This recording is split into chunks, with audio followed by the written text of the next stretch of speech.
Hello दोस्तों, कैसे हैं आप सभी। मैं संदीप चौधरी आप सभी का फ्यूचर क्लासेस में स्वागत करता हूं। और आज हम आपकी एक क्लास लेकर आ रहे हैं। क्लास बहुत ही आपकी महत्वपूर्ण है, इंपॉर्टेंट है। क्लास है आज का आपका जो एग्ज़ाम हुआ है डीएलएड सेकंड सेमेस्टर का मैथ का एग्ज़ाम, जो आपका 6 नवंबर को आपका हुआ था और वो क्या कर दिया गया था, वो कैंसिल कर दिया गया था। वो एग्ज़ाम आज हुआ है आपका 25 नवंबर को। एग्ज़ाम बहुत ही अच्छा एग्ज़ाम था आज का। थोड़ी डिफ़िकल्टीज़ बच्चों को आई है कि थोड़ा एग्ज़ाम लेंदी था। 60 मिनट के अंदर हमें क्वेश्चन करने थे 18, लेकिन जो क्वेश्चंस थे हमारे थोड़े लेंदी थे, अति लघु और लघु। उसी के आधार पर जो आज का औसत एवरेज रहा है अच्छे से अच्छे स्टूडेंट का, मैक्सिमम 19, 20, 21, बस यहाँ तक अबव 20-21 तक सभी स्टूडेंट मोस्टली पहुँच पाए हैं, जो बिल्कुल अपर लेवल के स्टूडेंट्स थे। लेकिन जो स्टूडेंट्स कॉमन थे उनका वही रहा है 14, 15, 15, 16 पासिंग मार्क्स पे ही टिके हुए हैं। मैं इस बात की गारंटी देता हूं कि ये एग्ज़ाम बहुत ज़्यादा बच्चों का बिगड़ने के चांसेस हो गए हैं, क्योंकि एग्ज़ाम का लेंदी होना और बच्चों को कम समय मिलना और पेपर का बड़ा होना बहुत ही बड़ी डिफ़िकल्टीज़ थी। लेकिन एग्ज़ाम नॉर्मल था, एग्ज़ाम बहुत अच्छा था। आज हम इसे सोल्व कराने जा रहे हैं। देखिए, ये मेरा खुद का एग्ज़ाम है, मैं भी अभी देकर आया हूँ। क्वेश्चन नंबर 1 दिया गया था 0.0000001 का वर्ग क्या होगा। तो इसका वर्ग क्या होगा, इसका वर्ग होगा, सेकंड वाला ऑप्शन इसका राइट है, 0.001 का स्क्वायर। इसकी गुणा कर लीजिए, आपको यही प्राप्त होगा। सेकंड क्वेश्चन था 3/-4 -5/4 का मान क्या होगा। जब आप इसे सोल्व करेंगे तो ये हो जाएगा -4/3, माइनस से माइनस कट जाएगा, यह आ जाएगा -5/3। आप इसका एलसीएम लेंगे तो एलसीएम 8 आएगा, -3 और -5 -8 हो जाएगा। जब आप इसका एलसीएम लेंगे 4 होगा, और -3 और -5 को ऐड करेंगे -8 होगा, 4 दूनी 8 और माइनस के 2। इसका ऑप्शन नंबर 4 ठीक होगा, पहले का ऑप्शन नंबर 2 ठीक होगा। फर्स्ट का ऑप्शन नंबर 2 ठीक होगा, सेकंड का ऑप्शन नंबर 4 ठीक होगा। चलिए नेक्स्ट क्वेश्चन की ओर बढ़ते हैं। Question number 3। क्वेश्चन नंबर में कहा गया था निम्न में से 80 और 90 के बीच अभाज्य संख्याएं बताइए। 80 के और 90 के बीच में क्या बतानी थी, अभाज्य संख्याएं। अभाज्य संख्याएं क्या होती है, अभाज्य संख्याएं वे संख्या होती हैं जो अपने आप से कटती हैं और 1 से कटती हैं। तो इनमें से कौन सी संख्या है, आप देखिए 83 और 87। 83 ऐसी संख्या जो अपने आप से कटेगी और सिर्फ 1 से कटेगी, ऐसी 87 अपने आप से कटेगी और 1 से कटेगी। अन्यथा बाकी 81, 89 जितनी भी संख्याएं हैं ये सभी अपने आप से तो कटती हैं, लेकिन ये 3 से भी कटती है और 9 से भी कटती है, इसलिए इसका ऑप्शन नंबर 3 राइट होगा। क्वेश्चन नंबर 4 पे पढ़ते हैं। क्वेश्चन नंबर 4 में कहा गया 6 की अनुवर्ती प्राकृतिक संख्या क्या है। अनुवर्ती का मतलब होता है अगले वाली संख्या। उसने कहा प्राकृतिक, अगली तो हो ही लेकिन प्राकृतिक भी हो, तो 6 से की अनुवर्ती क्या होगी, 7 होगी। ऑप्शन था 6 और 7, 6 नहीं होगी क्योंकि 6 की अनुवर्ती पूछी है, तो इसका ऑप्शन नंबर डी होगा, ऑप्शन नंबर 4 होगा, केवल 7। क्वेश्चन नंबर 5 में कहा निम्न में x की पावर 0 का मान कितना होगा। x की पावर 0 का मान कितना होगा। टोटल कितना है, 107 है। इसमें से घटा देंगे किसका, 51 का, बराबर x, तो आ जाएगा आपका 56 डिग्री। 56 डिग्री जिसका भी आया है उन्हीं सभी बच्चों का सही आंसर है, तो इसका होगा ऑप्शन नंबर 2। पहले का 2, दूसरे का 4th, तीसरे का 3rd, 4th का 4th, 5th का 2nd, पांचों ही ऑप्शन आपके बिल्कुल करेक्ट होंगे। देख लीजिए, अभी सब आप बच्चे अपना मिलान कर लीजिए। चलिए आगे की ओर बढ़ते हैं। मेरा एक क्वेश्चन भी गलत हो गया, वो भी टाइम की वजह से गलत हुआ है, आधा ही गलत हो पाया है। देखिए अगर एक नंबर मिल जाता है, नहीं तो 23 और 24 तो पक्के हैं ही। मेरा एक क्वेश्चन था उसमें गलती हो गई, मैंने 8 की जगह 4 लिख दिया मैंने जल्दी में। चलो कोई नहीं। क्वेश्चन नंबर 6 पर आ जाते हैं, अति लघु। इसने के गुणनफल करने के लिए बोला a की पावर 5b माइनस b की पावर 5। गुणनफल कैसे करेंगे, a और b ले लेंगे कॉमन, a की 4 माइनस b की 4 बचेगा। a भी ऐसे ही रहेगा, a की 4 को लिख लेंगे a² माइनस b², a की 4 a की स्क्वायर प्लस b की स्क्वायर। जब आप गुना करेंगे तो यही फॉर्म आ जाएगी, a की स्क्वायर a की 4 माइनस b की 4। ये देखिए, तो इसके गुणनफल होंगे ये। चलिए नेक्स्ट क्वेश्चन की ओर, क्वेश्चन नंबर 7 की ओर। एक आयताकार मैदान 190 मीटर लंबे तार से घिरा हुआ है। यदि मैदान की लंबाई उसकी चौड़ाई की 3/2 गुनी है तो मैदान की लंबाई और चौड़ाई ज्ञात कीजिए। मैदान की लंबाई भी बतानी है और मैदान की चौड़ाई। अब देखिए क्वेश्चन 1 नंबर का है, अति लघु में दिया है, लेकिन क्वेश्चन ये लघु में ही आने लायक था। क्वेश्चन में कहा है यदि मैदान की लंबाई उसकी चौड़ाई की 3/2 गुनी हो, तो उसकी चौड़ाई मान लीजिए आप क्वेश्चन नंबर 7 की x, चौड़ाई हो गई x, लंबाई कितनी हो जाएगी, लंबाई हो जाएगी उसकी चौड़ाई की 3/2 गुनी, चौड़ाई कितनी x, 3/2 गुना, तो कितनी हो जाएगी 3x/2।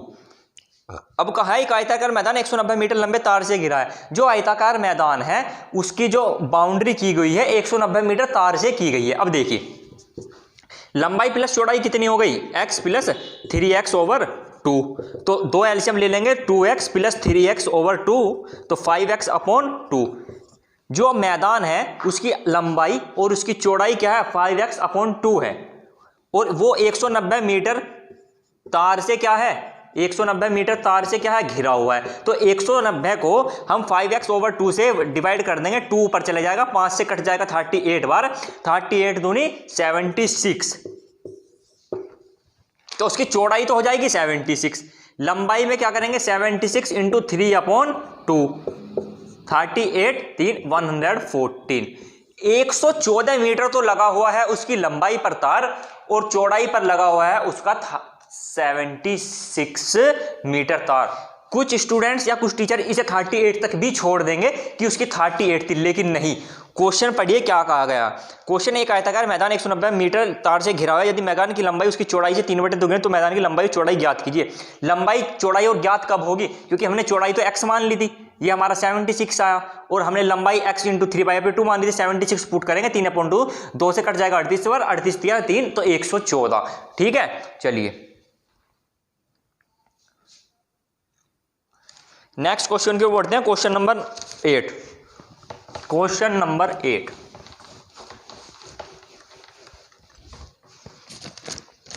हल करना था 8x प्लस 20/4 3x प्लस 6।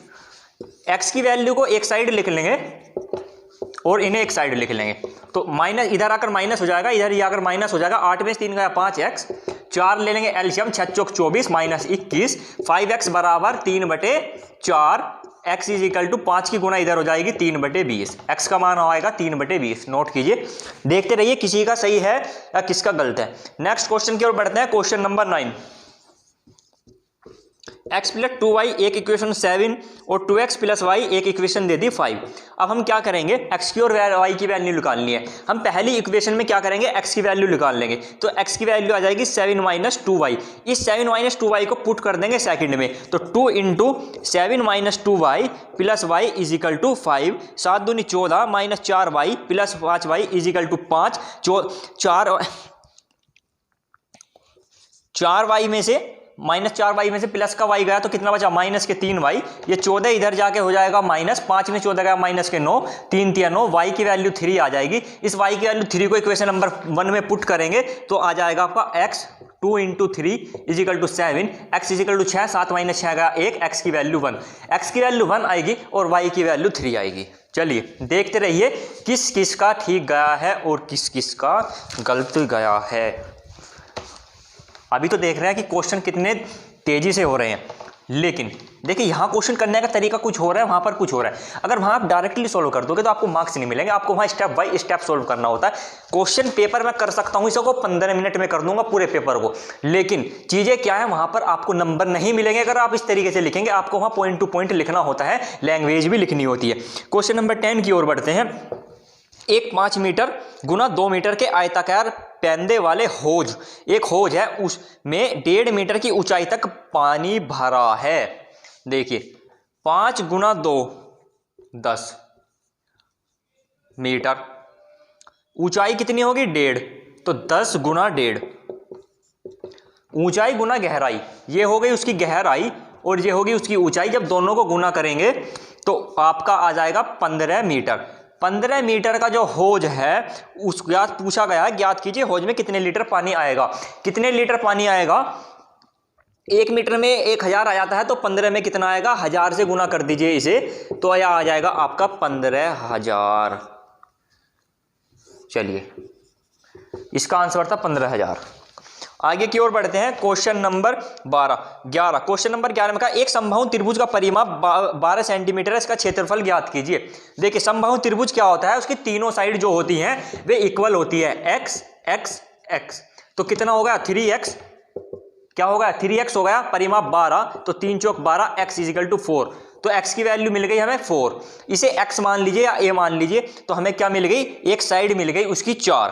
अब उसने कहा उसका क्षेत्रफल निकालिए। क्षेत्र का फॉर्मूला होता है 3/√3/4 a square, √3/4 a square. a कितना था 4 गुना 4, 4 से 4 घट गया, आ गया 4√3। आंसर आ गया 4√3। जिसका 4√3 आया है उसका उत्तर बिल्कुल ठीक है, और जिसका उत्तर इससे भिन्न आया है उसका उत्तर बिल्कुल गलत है। क्वेश्चन देखने में आसान लग रहे हैं, लेकिन जब वहाँ बैठते हैं ना और बर्डन होता है एग्जाम का, तो ऊपर से निकलते हैं क्वेश्चन। चलिए आगे की ओर बढ़ते हैं। अभी हमें मैक्सिमम कितना टाइम हुआ है क्वेश्चन सोल्व करते हुए, देख लीजिए आप। अभी आप हमें हुए हैं 10 मिनट। 10 मिनट के अंदर हमने 11 क्वेश्चन निपटा लिए अपने, जिसमें कुछ बातें भी कर ली। तो क्वेश्चन 15 से 20 मिनट में हो सकते हैं, लेकिन ऐसे नहीं कि एग्जाम में बैठ के हो सकते हैं। ये सिर्फ हम अपने आप कर सकते हैं, अपने माइंड में कर सकते हैं, या शॉर्ट फॉर्म से कर सकते हैं। वहाँ पे चीज़ें बदल जाती हैं, इसलिए टाइम वहाँ पर कम पड़ता है। क्वेश्चन नंबर 12, 3 विभिन्न चौराहों पर अवगमन सूचक बत्तियां। जब आप चौराहे पे जाते हो तो वहां बत्तियां लगी होती हैं, लाइटें लगी होती हैं, red light, yellow light, green light. ऐसे ही 48 सेकंड व 72 सेकंड, 48, 72, 108 सेकंड के बाद बदलती हैं। यदि वे 8:20 पर एक साथ बदले तो पुनः एक साथ कब बदलेंगी। अगर वे 8:20 पर बदलें तो फिर वे दोबारा कब एक साथ बदलेंगी। अब देखिए 48, 72 और 108 का निकाल लीजिए लघुत्तम समापवर्तक एलसीएम। 12 चौक 48, 12 छिंग 72, 12 निम्मा 108, 2 दूनी 4, 2 तिया 6, 9 ऐसा ही, 2 एकम 2, 3, 9, 3 एकम 3, 3 एकम 3, 3 तिया 9 और 3 एकम 3, 3 एकम 3, 3। तो आगा 12 दूनी 24, 24 दूनी 3 तिया 9, 9 दूनी 18, 18 दूनी 36 और 36 की 12 में करेंगे, 6 दूनी 12, हासिल को लगा 1, 3 दूनी 6 7, 1 एकम 6, 1 एकम 3, 2 7 6 432।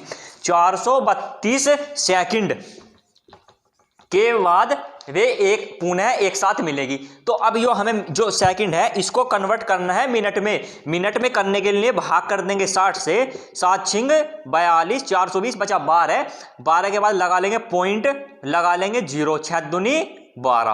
अब देखिए यहाँ पे कुछ टीचर क्या कर रहे हैं या कुछ स्टूडेंट क्या कर रहे हैं, उनका उत्तर आएगा 7.12। अगर आप 60 से 432 को डिवाइड करेंगे तो 7 छिंग 42 आ गया आपका, बचा 12, पॉइंट लगाकर 0 बढ़ा देंगे, 6 दूनी 12, तो 7 मिनट 2 सेकंड आएगा, ना कि 12 सेकंड आएगा। तो 7 मिनट 2 सेकंड कब स्टार्ट कब हुए थे, 8:20 पर। 7 मिनट और जोड़ दीजिए, 8:27 2 सेकंड पर दोबारा मिलेंगी वे तीनों बत्तियां, एक साथ जलेंगी, 8:27 2 सेकंड। चलिए अगर ये किसी का उत्तर आया तो ये उत्तर बिल्कुल ठीक होगा। अगर ये उत्तर आया है तो ये बिल्कुल उत्तर आपका ठीक होगा। चलिए नेक्स्ट क्वेश्चन की ओर बढ़ते हैं।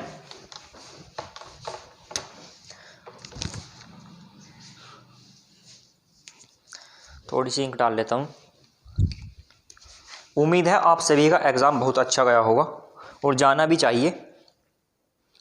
देखिए एग्ज़ाम तो मैथ का तो नॉर्मल से ही रहता है, टाइम भी काफ़ी मिला है, दोबारा एग्ज़ाम में 20 दिन मिले हैं, लेकिन हमें तो क्या था, हमारा तो तब भी ऐसे ही गया था और आज भी ऐसे गया है। एक बार और ले लोगे तो तब भी ऐसे ही जाएगा, 2 बार ले लो, 3 बार ले लो, 4 बार ले लो, हमारे तो एज इट इज़ ही जाने हैं। चलिए क्वेश्चन नंबर 13, 4 पहियों की परिधियां, 4 पहिए हैं, 1 2 3 4, उनकी परिधियां क्रमश 50 सेंटीमीटर, 50 सेंटीमीटर, 60 सेंटीमीटर, 90 सेंटीमीटर और 100 सेंटीमीटर लंबी है। कम से कम कितनी दूरी चलने में चारों पहिए साथ साथ पूरे चक्कर लगाएंगे। अगर उनकी परिधियां इतनी हैं, एक की 50, 60, 90, 100, अगर वे चारों एक साथ चलते हैं तो कम से कम कितनी दूरी पर कम से कम कितनी दूरी पर वे पूरे चक्कर लगाएंगे, चारों पहिए एक साथ पूरे चक्कर लगाएंगे। तो 50, 60, 90 और 100 का निकालना था आपको एलसीएम लघुत्तम समापवर्तक। 10 पंजे 50, 10 छिक्के 60, 10 90 90, 10 धाम 100, 5 एकम 5, 6 9, 5 दूनी 10, 2 तिया 6, 9 1, 3 एकम 3, 3 एकम 3, 3 तिया 9 और 3। तो 10 पंजे 50, 50 दूनी 100, 100 तिया 300, 300 तिया 900, 900 सेंटीमीटर, 900 सेमी चलने के बाद, 900 सेमी चलने के बाद वे पूरे चक्कर लग, चारों पहिए जब 900 सेमी चल लेंगे उसके बाद क्या होगा, पूरे चक्कर लगा लेंगे। उत्तर 900 सेमी। चलिए आगे की ओर बढ़ते हैं, आगे की ओर बढ़ते हैं। Question number 14। क्वेश्चन नंबर 14 बहुत ही अच्छा क्वेश्चन था। बोर्ड मास के नियम के अकॉर्डिंग ये सोल्व करना था आपको। 38 माइनस 30, 31 माइनस 60 डिवाइड 4 इंटू 5। अब देखिए 72 ऐसे ही पहले हम अंदर का ब्रैकेट सोल्व करके लाएंगे, ये नियम होता है इसका। 31 माइनस 60, देखिए पहले क्या करते हैं, ब्रैकेट ओपन, जो सबसे अंदर का ब्रैकेट होता है उसे सोल्व करते हैं, उसके बाद करते हैं डिवाइड। 4 से 20 कितनी बार डिवाइड हो जाएगा, 15 बार, गुना 5। ठीक है जी। चलो ऐसे ही से उतार लेंगे। देखिए 15 पंजे 75, 31 में से क्या गया 75। पॉइंट टू पॉइंट ऐसे ही लिखना है, ना कि डायरेक्ट लिखना। लिखने को तो एक लाइन में खत्म है क्वेश्चन, लेकिन आपको पॉइंट टू पॉइंट लिखना था बिल्कुल। 30, 31 में से 75 गया, कितना बचा 44 माइनस के 44। चलिए 38,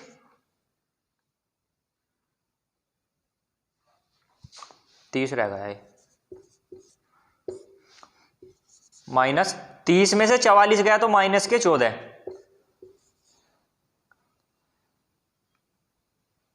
कहाँ गलती हो गई,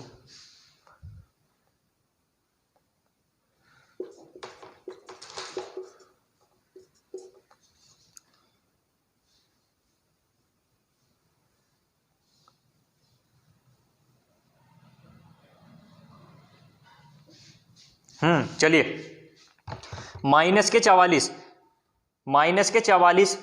और ये था आपका कितना 30, ये भी अंदर माइनस था।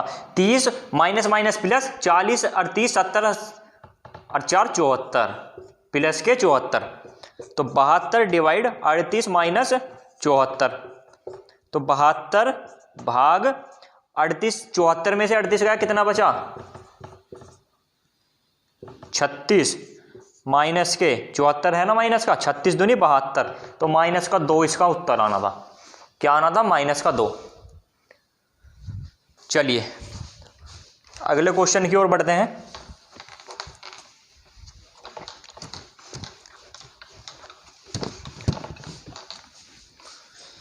अगले क्वेश्चन में कहा गया है, वह बड़ी से बड़ी संख्या बताइए जिसमें 49, 59, 109 को भाग देने पर क्रमश क्या बचे, 1, 3 और 5। यह क्वेश्चन मेरा गलत हुआ था, वो भी जल्दी में गलत हुआ था, वो मैंने फिर इतना टाइम नहीं था उस वजह से गलत हो गया। उसमें मैंने 8 की जगह 4 लिख दिया। चलो देखते हैं एक आधा नंबर मिलता है तो। देखिए इसमें से तो 1 बचे तो ये कितना रह जाए 48, इसमें 3 बचे तो रह जाए 56, इसमें 5 बचे तो क्या रह जाए 104। अब ऐसी संख्या बड़ी से बड़ी संख्या बताइए जो तीनों को विभाजित करे और ये क्रम से बच जाए। अब देखिए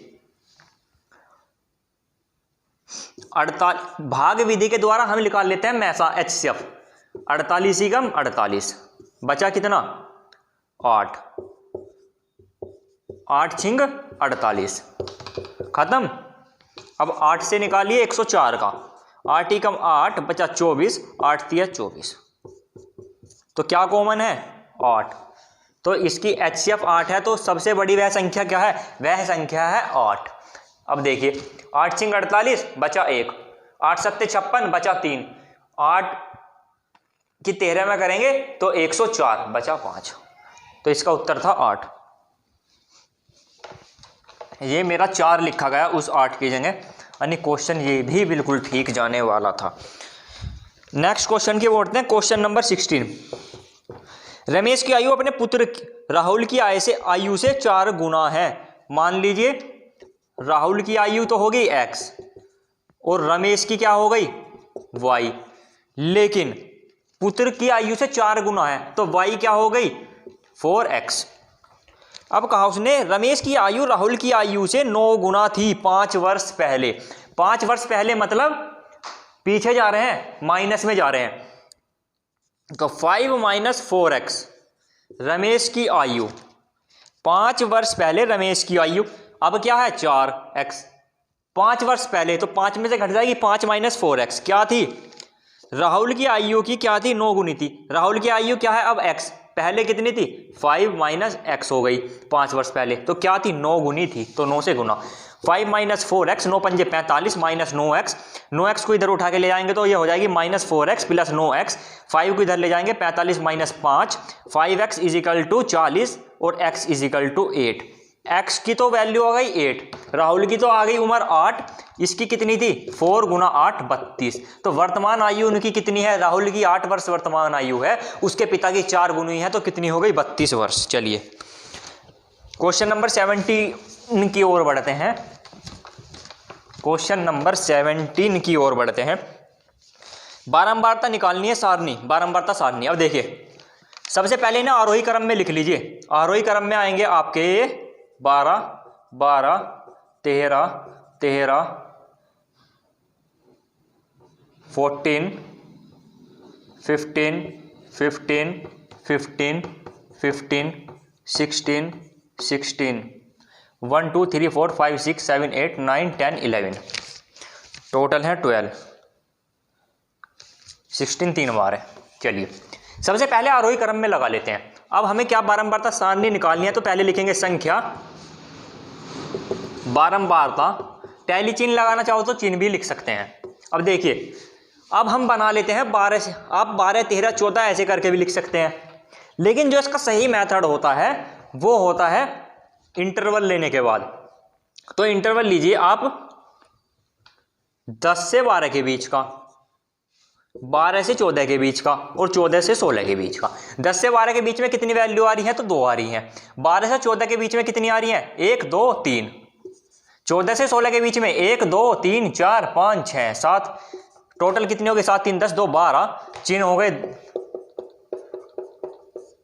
चलिए ये था इसका आंसर। चलिए नेक्स्ट क्वेश्चन की ओर, अंतिम क्वेश्चन की ओर बढ़ रहे हैं। Question number 18। क्वेश्चन नंबर कोई भी ऐसे ही नहीं समझाएगा, पेपर जैसे सोल्व डायरेक्ट कर रहा हूँ आपके सामने, सभी सॉल्यूशन निकाल लेते हैं और पीछे बैठ के करो जाते हैं, बस आपको स्क्रीन रिकॉर्डर चलाकर सामने से दिखा जाते हैं। लेकिन मैं इस पेपर को देकर आया हूँ तो मुझे बिल्कुल पता है कि पेपर कैसा था, क्या चीज़ है, और एक एक क्वेश्चन एक एक चीज़ आपके सामने सोल्व करा रहा हूँ। अभी बिल्कुल आकर खड़ा हुआ हूँ एक ही दम, और आपकी क्लास एक ही दम मैंने शुरू कर दी कि बच्चे वेट कर रहे होंगे, स्टूडेंट वेट कर रहे होंगे कि क्लास कब आए और हमें पता चले कि हमारे सही उत्तर क्या थे। क्वेश्चन नंबर 18, निम्नलिखित चित्र में त्रिभुज ABC और त्रिभुज PQR क्या समरूप है। ट्राइंगल ABC समरूप किसके है, ट्राइंगल PQR के हैं। अब देखिए ट्राइंगल बन गई ये, ठीक है, ABC PQR। अब देखिए AB तो है 2 सेंटीमीटर, BC है 3 सेंटीमीटर, AC है 2.8 सेंटीमीटर, QR है 1.5 सेंटीमीटर हो। तो PQR की शेष भुजा बताओ, इस भुजा को बताओ, इस भुजा को बताओ। अब देखिए समरूप त्रिभुज का क्या मतलब है। अब देखिए AB बटे होना चाहिए PQ के, BC बटे होना चाहिए QR के, और AC बटे होना चाहिए PR के, ठीक है। तो AB कितना था अपना, AB है 2, PQ कितना है, PQ हमें पता निकालना है, नहीं AB और BC, और यहाँ आएगा PQ। तो BC कितना है, BC है हमारा 3, PQ कितना है, PQ हमें निकालना है, x मान लिया, QR कितना है 1.5। जब आप इनकी गुना करेंगे तो 1.5 दूनी हो जाएगा 3 और इधर हो जाएगा 3x, 3 से 3 कटेगा तो x की वैल्यू आ जाएगी 1, तो हमारा PQ तो आ जाएगा 1 सेंटीमीटर। अब आ जाइए यहाँ पर AC ओवर PR, तो AC बटे BC, और PR बटे QR। आप इस चीज़ को यहाँ पे ऐड मत कीजिए, ये आपको कंफ्यूज क्रिएट कर देगा। ऐसे नहीं करना था, राइट वे में तो क्वेश्चन ऐसे करना था, लेकिन कुछ ऐसे भी करते हैं। जो इसका राइट वे है ये है, पहले इसको लो फिर इसको लो, फिर इसको लो इसके लो, फिर इसको लो इसको लो, फिर इसको लो और इसको लो। तो AC कितना था 2.8, BC है 1.3, PR हमें निकालना है x, QR है 1.5। 3x गुना करेंगे 2.8 की और 1.4 की गुना करेंगे तो कितना आएगा 2.8, 1.4, 8 पंजे 40, 4 5 दूनी 10, 14, एक ही कम 8 और 2, 0 8 4 12, 3 और 1 4, तो 4.20 आ जाएगा। अब इसे भाग करेंगे 3 से, तो 3 ही कम 3 पॉइंट 3 चौक 12, तो 1.4 आंसर आ जाएगा 1.4। तो 1.4 सेमी आ जाएगी ये दोनों भुजाएं। क्वेश्चन देखिए, क्वेश्चन पेपर हार्ड नहीं था, लेकिन थोड़ा टाइम की वजह से प्रॉब्लम हुई है स्टूडेंटों को। तो अब देखिए 25 मिनट में मैंने आपके सामने एक एक क्वेश्चन बिल्कुल सॉल्यूशन के साथ सोल्व करा दिया, जिसके अंदर हमने 4-5 मिनट बात भी कर ली। और मैंने आपको शुरू में कहा था कि क्वेश्चन पेपर 15 से 20 मिनट में हल कर दूंगा। अगर मैंने बोर्ड पर करके दिखाया, अगर मैं माइंडली करके दिखाता तो क्वेश्चन 7 से 8 मिनट का ही था पेपर पूरा। अगर माइंडली कर देता मैं तो 7 से 8 मिनट में हो जाता, लेकिन आपको सोल्व करके दिखाया तो अब ये हो गया आपका 20 मिनट में। वहाँ दिक्कत थोड़ी डिफरेंट हो जाती हैं चीज़ें, वहाँ पर हर चीज़ को हमें पॉइंट वाइज लिखना होता है, अच्छे से लैंग्वेज भी लिखनी होती है, क्योंकि मार्क्स हमें उसी बिहाफ पर मिलते हैं, क्योंकि हम पढ़ाते हैं 5th क्लास के बच्चों तक। चलिए, तो आज की क्लास को मैं समाप्त करता हूँ और उम्मीद करता हूँ कि सभी का पेपर अच्छा गया होगा। ओके।